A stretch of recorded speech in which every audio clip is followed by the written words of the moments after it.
साथियों, मैं doctor Anil Kumar Jain, associate professor और निदेशक शिक्षा विद्यापीठ वर्धमान महावीर खुला विश्वविद्यालय, एक बार पुनः शिक्षा मनोविज्ञान के एक नए प्रकरण को लेकर यहाँ पर चर्चा करने के लिए उपस्थित हुआ हूँ। पिछले कई दिनों से हम बुद्धि, उसकी प्रकृति और उसके विभिन्न सिद्धांतों के बारे में चर्चा कर रहे हैं। अब इससे पहले हमने बुद्धि का त्रिआयामी सिद्धांत जो गिलफर्ड ने प्रस्तुत किया था, उसकी चर्चा हमने की। आज हम एक नए सिद्धांत को लेकर यहाँ पर उपस्थित हुए हैं। इसका नाम है बहुबुद्धि सिद्धांत, मल्टी इंटेलिजेंस थ्योरी। जैसा कि नाम से स्पष्ट है कि यहाँ बुद्धि के बहुत से प्रकार हैं। अब ये बहुबुद्धि सिद्धांत किसने दिया, किस तरीके से दिया, उसकी चर्चा हम यहाँ पर करेंगे। हावर्ड गार्डनर एक प्रसिद्ध मनोवैज्ञानिक हुए हैं। उनका ये कहना है कि बुद्धि का जो स्वरूप है वो एकाकी नहीं होकर बहुप्रकारीय है। कोई एक स्वरूप नहीं है, बहुप्रकारीय है। और उस बहुप्रकारीय के आधार पर गार्डनर ने यहाँ 7 प्रकार की बुद्धि बताई, जो परस्पर एक दूसरे से स्वतंत्र होती है एवं प्रत्येक के क्रियाशील होने के ढंग अलग अलग होते हैं।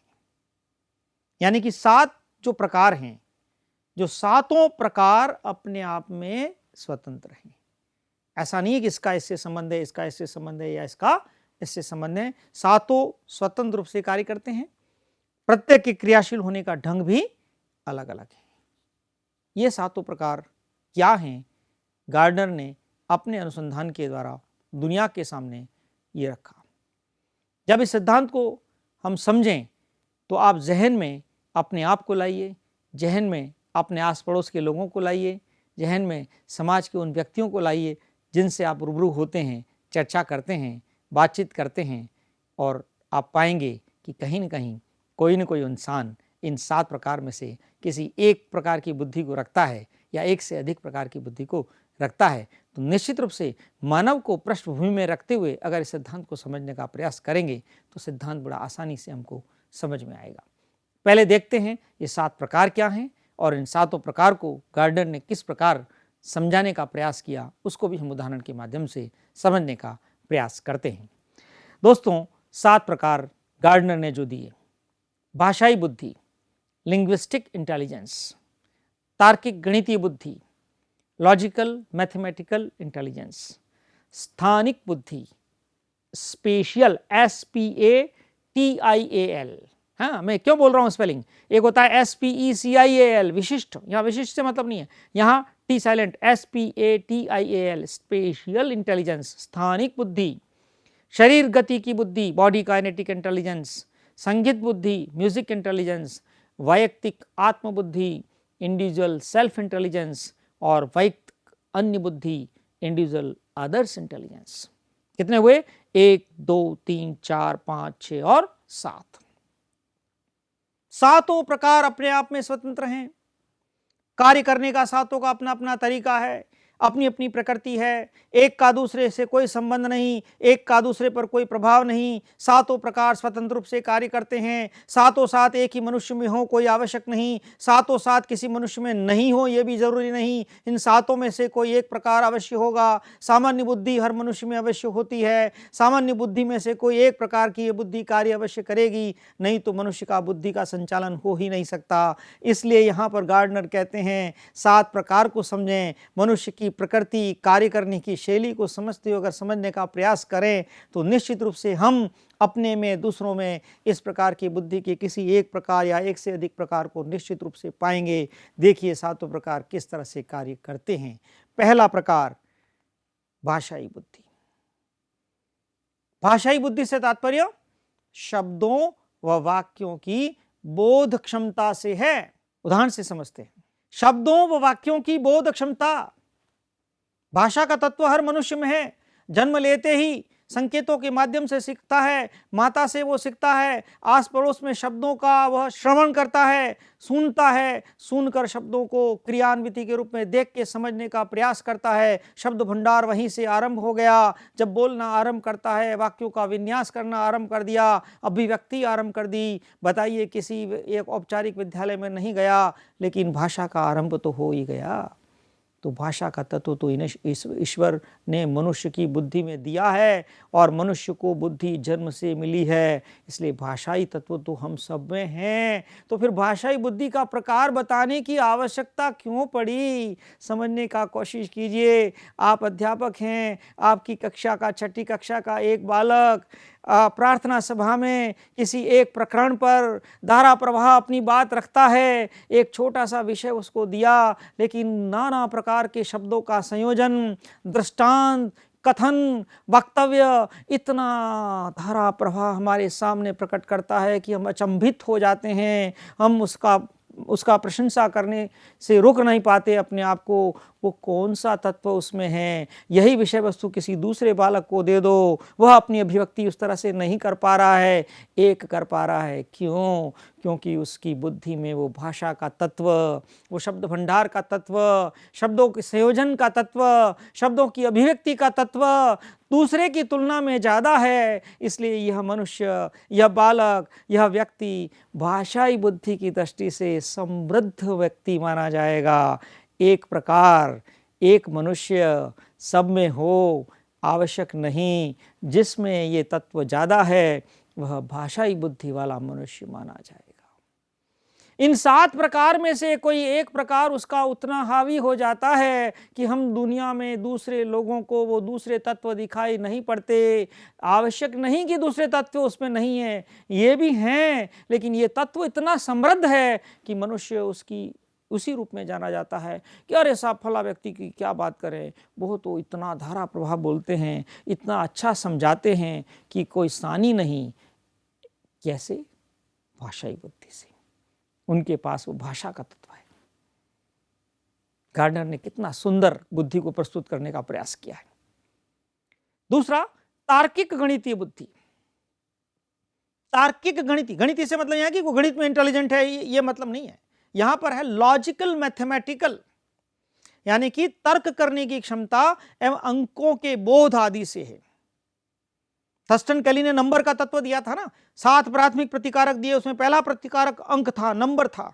वो तो बुद्धि में अवश्य रूप से है, चाहे हम औपचारिक शिक्षा प्राप्त किए हैं या नहीं किए हैं, अंक का तत्व तो है। लेकिन अंकों के बोध की गति हम में कितनी ज्यादा है, और किसी विषय वस्तु, जो वस्तु कंटेंट, ऑब्जेक्ट मूर्त अमूर्त रूप में हमारे सामने आया, उसके प्रति लॉजिक करने की हमारी एबिलिटी कितनी ज्यादा है, उस पर डिपेंड करता है। जिस मनुष्य में लॉजिक करके तार्किक रूप से वस्तु को समझने की क्षमता उसमें है, और वो लॉजिकल पिन पॉइंटेड अपनी बात करता है, और जहां अंक की क्षमता की बात आती है उसकी अंडरस्टैंडिंग प्रॉपर करता है, इसका मतलब उसके पास लॉजिकल मैथमेटिकल इंटेलिजेंस है। मैथमेटिकल से यहाँ वो वेग बात नहीं करता, वस्तुओं को व्यापक रूप में अननेसेसरी बढ़ाने की बात नहीं करता, पिन पॉइंटेड बात करता है, और पिन पॉइंटेड रिप्लाई की बात करता है, और लॉजिकल बात करता है। तो उस मनुष्य के पास तार्किक गणितीय बुद्धि है। और जब इस प्रकार की बुद्धि का जब प्रदर्शन वो दुनिया के सामने करता है, तो हम कहते हैं बड़ा सिस्टमेटिक व्यक्ति है, बड़ा लॉजिकल बात करता है, इससे बात करने में खुशी होती है, कहीं इररिलेवेंट बात नहीं करता। ऐसा कथन हम किसी व्यक्ति के बारे में कहते हैं, इसका मतलब उसके पास लॉजिकल मैथमेटिकल इंटेलिजेंस है। गार्डनर ने यह समझाने का यहां प्रयास किया। तीसरा, स्थानिक बुद्धि। स्थानिक बुद्धि से तात्पर्य स्थानिक चित्रण व कल्पना शक्ति से है। स्थानिक चित्रण व कल्पना शक्ति। स्थानिक चित्रण से मतलब आपकी बुद्धि ने कोई एक ऑब्जेक्ट, कोई वस्तु कहीं किसी रूप में देखी, और देखने के पश्चात वो आपकी मेमोरी में एकदम इतनी स्थापित हो गई कि आप अब उसका चित्रण व्यवस्थित रूप से उसका एलोब्रेशन कर पा रहे हैं, उससे इमेजिनेशन कर पा रहे हैं, और इमेजिनेशन करके उसकी एक विस्तारित व्याख्या कर पा रहे हैं। ऐसा अगर आपके पास योग्यता है, इसका मतलब आप स्थानिक बुद्धि के धनी हैं। चौथा, शारीरिक गतिक बुद्धि। बॉडी काइनेटिक, शारीरिक गति से तात्पर्य शारीरिक गति पर नियंत्रण करने व इसमें प्रवीणता लाने की क्षमता। शारीरिक गति पर नियंत्रण करने, आपको जब किसी प्रकार के कोई कार्य करने हैं तो उस परिस्थिति के अनुरूप आपकी बुद्धि आपको कोई संकेत देती है, आपको कोई निर्देश देती है। ये मेरा हाथ यहां हो रहा है, हाथ ऐसे कोई मशीन नहीं लगी है, कोई बटन नहीं लगी है कि हाथ नहीं हो रहा है। मैं एक कथन बोल रहा हूं, एक वक्तव्य है, मेरे मस्तिष्क के भीतर एक संरचना चल रही है और संक्रिया हो रही है और अभिव्यक्ति हो रही है। उस अभिव्यक्ति के अर्थ के रूप में जेस्चर्स को शो करने के लिए मेरे हाथों का संयोजन जो हो रहा है वो किसी न किसी प्रकार के एक निर्देश की वजह से हो रहा है। अगर ये निर्देश नहीं मिला होता, मेरी बॉडी का इस तरह का मूवमेंट नहीं हुआ होता, तो शायद सामने वाले को मेरी बात समझ में नहीं आती। इसलिए आप देखिए, अगर अध्यापक कक्षा में आ जाए और ऐसा स्टैटिक खड़ा हो जाए और बिल्कुल मूर्ति की तरह बोलना शुरू करे, विद्यार्थी कितनी देर तक लगातार उसकी बात को सुन पाएंगे? क्या सुन पाएंगे? नहीं सुन पाएंगे। तो बॉडी के मूवमेंट की अपनी एक इम्पॉर्टेंस है, हमारे मस्कुलर कोऑर्डिनेशन की एक इम्पॉर्टेंस है। और वो बॉडी का मूवमेंट और मस्कुलर कोऑर्डिनेशंस जो काम करता है उससे एक फ्लुएंसी आती है, और वो जो फ्लुएंसी दिखाई पड़ती है उसमें उस मनुष्य की अभिव्यक्ति की कला दिखाई पड़ती है।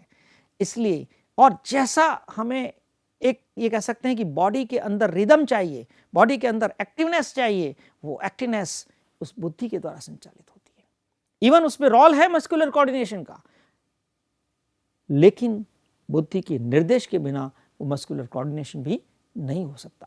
इसलिए जिस मनुष्य के पास वो स्फूर्ति है, वो शारीरिक गति पर नियंत्रण करने की क्षमता है, उसमें प्रवीणता लाने की क्षमता है, तो समझ लीजिए वह शारीरिक गतिक बुद्धि का धनी है।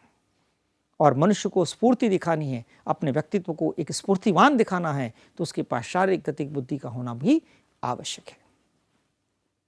पांचवा, संगीत बुद्धि।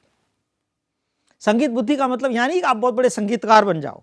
हर मनुष्य के पास भीतर, उसके बुद्धि के भीतर संगीत का एक तत्व है, तारत्व है, लय है, सेंस, एस्थेटिक सेंस है। संगीत वो गा नहीं सकता, लेकिन संगीत को समझने की कला तो उसमें है। अगर गा लेता है तो म्यूजिक कॉम्पिटेंस आ जाएगी, निपुणता आ जाएगी, लेकिन अगर पिच और रिदम को समझने की कला भी अगर उसके पास है और उसको लगता है कि कितना सुंदर संगीत चल रहा है, मेरा तनाव दूर हो गया, मैं शांति महसूस कर रहा हूं, ऐसा मनुष्य क्यों कह पा रहा है? यह आनंद की अनुभूति क्यों कर पा रहा है? ये आनंद की अनुभूति इसीलिए कर पा रहा है कि उसके भीतर तारत्व, लय, ताल, उसको समझने की एक कला है। और वो समझने की कला कहाँ से प्राप्त हुई?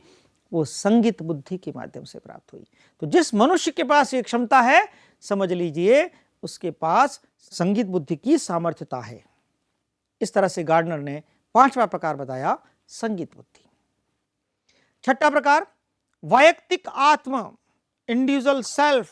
मैं कौन हूं, मेरे भाव क्या हैं, मेरे संवेग क्या हैं, मैं दूसरों के साथ क्या व्यवहार करने के लिए कौन से संवेग प्रकट करता हूं, अपने आप को प्रस्तुत कैसे करता हूं, मेरा व्यवहार किस रूप में प्रदर्शित होता है, क्या उचित है क्या नहीं है, मुझे किस तरह का व्यवहार प्रदर्शित करने चाहिए, मुझे किस समय संतोष रखना चाहिए, किस समय उग्रता प्रदर्शित करनी चाहिए। इन संवेगों के संयोजन की कला ही तो मुझे मनुष्य जाति में अपने आप को स्थापित करने में मदद करती है। अगर किसी मनुष्य के पास ये नहीं है तो समझ लीजिए वह समायोजन की कला नहीं रख पाएगा। और ये तत्व कौन देता है?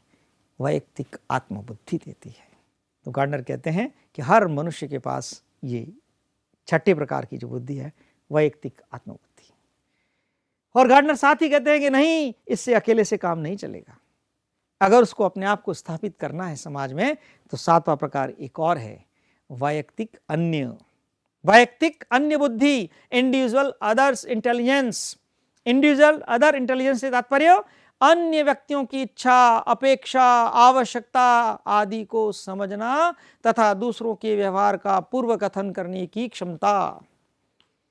एक अपना मित्र अपने सामने आया, अपना विद्यार्थी अपने सामने आया, विद्यार्थियों के अभिभावक अपने सामने आए, बातचीत कर रहे हैं, बातचीत करते करते उनके इमोशंस को आप समझ सकते हैं। उनकी एक्सपेक्टेशंस को आप समझ सकते हैं, उनकी नीड्स को आप समझ सकते हैं, उनकी फेशियल एक्सप्रेशंस के आधार पर आप ये कह सकते हैं कि मनुष्य मुझसे क्या अपेक्षा लेकर आया है और मुझसे क्या अपेक्षा रखता है। इस तरह से दूसरे के संवेगों को समझना, उन संवेगों के अनुसार अपने संवेगों को प्रबंधित करना, यही तो एक कला है।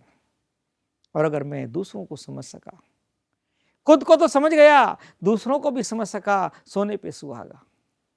तो गार्डनर कहते हैं ये 7वीं वैयक्तिक अन्य बुद्धि। याद कीजिए थॉर्नडाइक का सिद्धांत। थॉर्नडाइक ने 3 प्रकार की बुद्धि के प्रकार बताए थे, मूर्त बुद्धि, अमूर्त बुद्धि और तीसरी याद कीजिए कौन सी? व्यावहारिक। वो तीसरी बुद्धि क्या है? यही तो है व्यक्तिक आत्म और वैयक्तिक अन्य। वैयक्तिक आत्म और वैयक्तिक अन्य, ये जो दोनों प्रकार अगर बात करते हैं, आगे एक सिद्धांत और आएगा सांवेगिक बुद्धि का, जिसमें गोलमैन ने सांवेगिक बुद्धि की बात की, उसमें भी ये 2 प्रकार सम्मिलित होते हैं। इसलिए इन 2 प्रकार के बिना भी काम नहीं चल सकता। इस प्रकार गार्डनर कहते हैं कि गार्डनर के अनुसार प्रत्येक व्यक्ति में इन 7 तरह की बुद्धि होती है, लेकिन वंशानुक्रम और वातावरण की महत्ता को हम नकार नहीं सकते। वंशानुक्रम तथा वातावरण के प्रभाव के कारण इनमें से कोई एक या अनेक प्रकार की बुद्धि विकसित हो सकती है। इसलिए गार्डनर का सिद्धांत बताता है कि ये सभी 7 प्रकार की बुद्धि यद्यपि परस्पर अंतःक्रिया करती है, फिर भी वो मुख्य रूप से स्वतंत्र रूप से कार्य करती है। और यही कारण है किसी एक क्षेत्र में प्रखर होने के बावजूद भी दूसरे में मनुष्य असफल हो जाता है, क्योंकि इन 7 में से दूसरी कमजोर हैं। इसलिए वहां वो जरूरी नहीं हर मनुष्य भाषा के रूप से समृद्ध हो, वो भाषा के रूप में समृद्ध नहीं है क्योंकि वहां कमजोर है, इसलिए उसकी भाषाई बुद्धि कमजोर है। तो जौन सी इन 7 में से जो भी बुद्धि का प्रकार है, वो जो सबल है वो उस रूप में दिखाई पड़ेगा और दूसरा पक्ष कमजोर दिखाई पड़ेगा। इसलिए गार्डनर कहते हैं 7 प्रकार की बुद्धि अपने अपने रूप में स्वतंत्र रूप से कार्य करती है। इस प्रकार गार्डनर के इन 7 प्रकार को अगर हम गहराई से समझने का प्रयास करें तो संपूर्ण मानव जाति, संपूर्ण समाज, जहाँ जहाँ भी मनुष्य अस्तित्व में है, उन सभी मनुष्य के व्यक्तित्व और व्यवहार करने की कला को हम दृष्टिपात करें, हमारी स्मृति में लाएं, तो हम पाएंगे कि निश्चित रूप से मनुष्य में इन 7 प्रकार में से कोई न कोई एक प्रकार की बुद्धि अवश्य होती है। और उसी प्रकार की बुद्धि की सबलता से हम उस मनुष्य के व्यक्तित्व को जानने का प्रयास करते हैं। और ये 7 प्रकार अगर हम समझें तो कक्षा में हम विद्यार्थियों को भी समझने में समृद्ध हो पाएंगे और संपूर्ण मानव जाति के साथ एक उचित व्यवहार कर पाएंगे।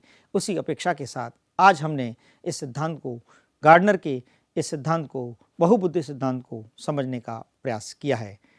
धन्यवाद।